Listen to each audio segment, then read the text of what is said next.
السلام علیکم۔ آج کی ویڈیو کا موضوع ہے مختلف قبائل اور افراد میں تبلیغ اسلام۔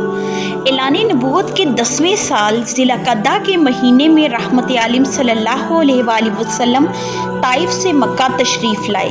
چونکہ موسم حج قریب تھا، اس لیے فریضہ حج کی ادائیگی کے لیے دور اور نزدیک ہر جگہ سے حاجیوں کی آمد شروع ہو چکی تھی۔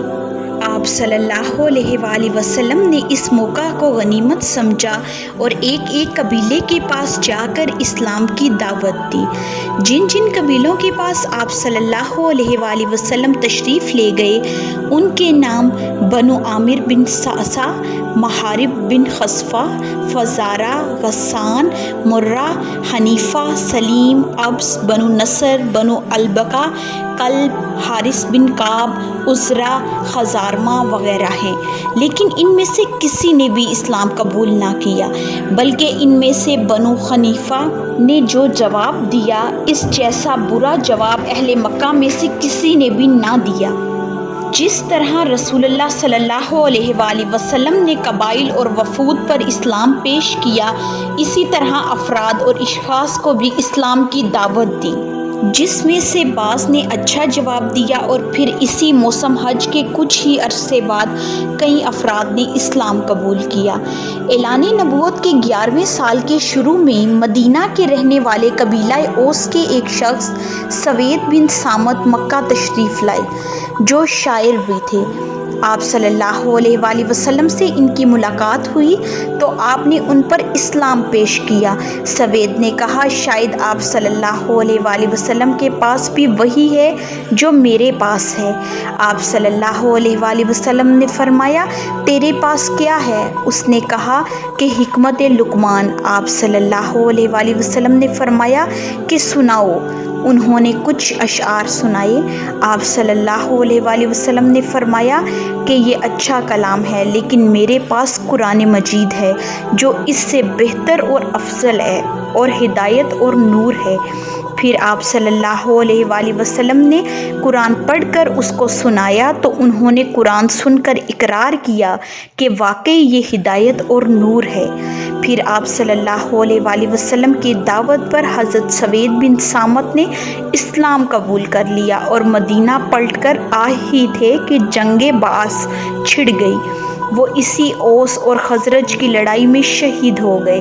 ایاس بن معاذ بھی یثرب کے باشندے تھے اور مکہ کے ایک وفد کے ساتھ اس غرض سے آئے تھے کہ خزرج کے خلاف مکہ سے ایک عہد ہو جائے۔ اس وفد کے آنے کی خبر سن کر آپ صلی اللہ علیہ وآلہ وسلم سب سے پہلے ان کے پاس گئے اور جاتے ہی ان سے کہا کہ میرے پاس ایسی چیز ہے جس میں تم سب کی بہتری ہے، اگر تم چاہو تو میں پیش کروں۔ انہوں نے کہا کہ بہت اچھا، آپ پیش کریں۔ حضور صلی اللہ علیہ وآلہ وسلم نے فرمایا، میں لوگوں کی ہدایت اور رہبری کے لیے اللہ کی طرف سے رسول بنا کر بھیجا گیا ہوں۔ شرک سے منع کرتا ہوں اور صرف خدا ہی کی عبادت کا حکم دیتا ہوں۔ مجھ پر خدا تعالیٰ نے کتاب نازل کی ہے۔ پھر آپ صلی اللہ علیہ وآلہ وسلم نے اسلام کے اصول بتلائے اور قرآن مجید پڑھ کر سنایا۔ یثرب کے اس وفد میں ایاس بن معاذ بھی تھے۔ انہوں نے آپ صلی اللہ علیہ وآلہ وسلم کی باتوں کو سن کر کہا، اے میری قوم، تم جس مقصد کے لیے مدینہ سے آئے ہو، باخدا یہ چیز اس سے اچھی ہے۔ یہ بات سن کر امیر وفد انس بن رافع نے ایاس بن معاذ کو ڈانٹا اور کہا کہ ہم اس کام کے لیے نہیں آئے تھے۔ ایاس خاموش ہو گئے اور رسول اللہ صلی اللہ علیہ وآلہ وسلم اٹھ کر چلے آئے۔ نتیجہ یہ ہوا کہ یثرب کا یہ وفد ناکام مکہ سے واپس آ گیا اور قریش سے کوئی معاہدہ نہ ہو سکا۔ مدینہ میں جا کر چند روز کے بعد حضرت ایاس بن معاذ کا انتقال ہو گیا۔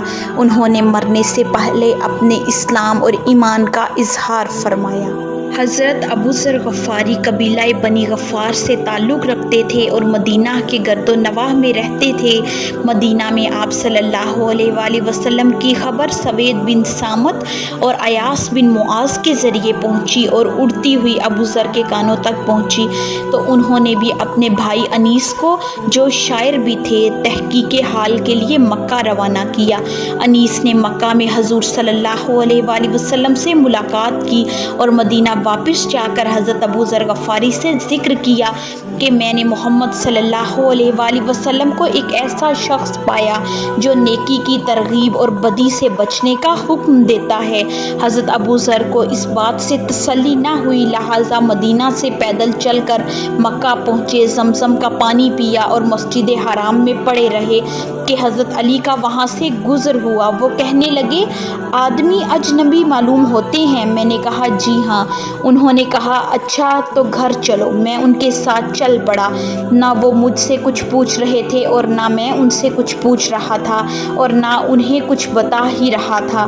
دوسرے دن صبح پھر میں مسجد حرام اس ارادے سے آ گیا کہ آپ صلی اللہ علیہ وآلہ وسلم کے متعلق دریافت کروں، لیکن ایسا کوئی نہ ملا۔ آخر پھر میرے پاس حضرت علی گزرے اور بولے، اس آدمی کو ابھی اپنا ٹھکانہ معلوم نہ ہو سکا؟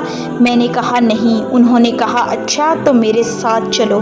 اس کے بعد انہوں نے کہا اچھا تمہارا معاملہ کیا ہے اور تم کیوں اس شہر میں آئے ہو؟ میں نے کہا آپ رازداری سے کام لیں تو بتاؤں۔ انہوں نے کہا ٹھیک ہے، میں ایسا ہی کروں گا۔ میں نے کہا مجھے معلوم ہوا ہے کہ یہاں ایک آدمی نمودار ہوا ہے جو اپنے آپ کو اللہ کا نبی بتاتا ہے۔ میں نے کہا اپنے بھائی کو بھیجا کہ وہ بات کر کے آئے، مگر اس نے پلٹ کر کوئی تشفی بخش بات نہ بتلائی، اس لیے میں نے سوچا میں خود ہی ملاقات کر لوں۔ حضرت علی نے کہا یعنی تم صحیح جگہ پہنچے، دیکھو میرا رخ انہی کی طرف ہے، جہاں میں گھسوں وہاں تم بھی گھس جانا، اور ہاں اگر میں کسی ایسے شخص کو دیکھوں جس سے تمہارے لیے خطرہ ہے تو دیوار کی طرف اس طرح جا رہا ہوں گویا اپنا جوتا ٹھیک کر رہا ہوں، لیکن تم راستہ چلتے رہنا۔ اس کے بعد حضرت علی روانہ ہوئے اور میں بھی ساتھ چل پڑا، یہاں تک کہ وہ اندر داخل ہوئے تو میں بھی ان کے ساتھ نبی صلی اللہ علیہ وآلہ وسلم کے پاس جا داخل ہوا۔ پھر عرض بردار ہوا کہ آپ صلی اللہ علیہ وآلہ وسلم مجھ پر اسلام پیش کریں۔ آپ صلی اللہ علیہ وآلہ وسلم نے اسلام پیش فرمایا اور میں وہیں مسلمان ہو گیا۔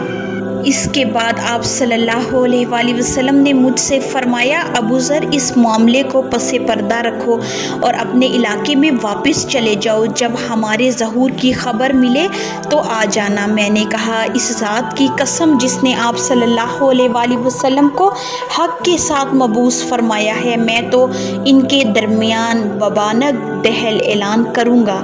اس کے بعد میں مسجد حرام آیا، قریش موجود تھے۔ میں نے کہا قریش کے لوگوں، اشہد ان لا الہ الا اللہ واشہد ان محمدً عبدہ ورسولہ۔ لوگوں نے کہا اٹھو اور اس بے دین کو خبر لو۔ لوگ اٹھ پڑے اور مجھے اس قدر مارا کہ مر جاؤں، لیکن حضرت عباس نے مجھے آ کر بچا لیا۔ انہوں نے قریش سے کہا تمہاری بربادی ہو، تم لوگ غفار کے ایک آدمی کو مار رہے ہو، حالانکہ تمہاری تجارت گاہ اور گزرگاہ غفار ہی سے ہو کر جاتی ہے۔ اس پر لوگ مجھے چھوڑ کر ہٹ گئے۔ دوسرے دن بھی میں نے قریش کے سامنے وہی کہا جو کل کہا تھا، چنانچہ اس پر قریش نے میرے ساتھ وہی کیا جو کل کیا تھا، اور پھر مجھے حضرت عباس ہی نے آ بچایا۔ زماد ازدی یہ یمن کے باشندے جھاڑ پھونک اور آسیب اتارنے کا کام کرتے تھے۔ جب وہ مکہ آئے تو وہاں کے لوگوں نے کہا محمد صلی اللہ علیہ وآلہ وسلم پاگل ہیں۔ اس پر انہوں نے سوچا کہ کیوں نہ ان سے ملاقات کر لوں، ہو سکتا ہے اللہ میرے ہی ہاتھوں ان کو شفا دے دے۔ لہٰذا وہ محمد صلی اللہ علیہ وآلہ وسلم سے ملے اور کہا اے محمد صلی اللہ علیہ وآلہ وسلم، میں جھاڑ پھونک کرتا ہوں اور آسیب اتارنے کا کام کرتا ہوں، محمد کو بھی اس کی ضرورت ہے۔ اس پر نبی صلی اللہ علیہ وآلہ وسلم نے فرمایا یقیناً ساری تعریف اللہ کے لیے ہے، ہم اسی کی تعریف کرتے ہیں اور اسی سے مدد چاہتے ہیں۔ جسے اللہ ہدایت دے دے اسے کوئی گمراہ نہیں کر سکتا، اور جسے اللہ بھٹکا دے اسے کوئی ہدایت نہیں دے سکتا، اور میں شہادت دیتا ہوں کہ اس کا کوئی شریک نہیں، اور میں شہادت دیتا ہوں کہ محمد صلی اللہ علیہ وآلہ وسلم اللہ کے بندے اور رسول ہیں۔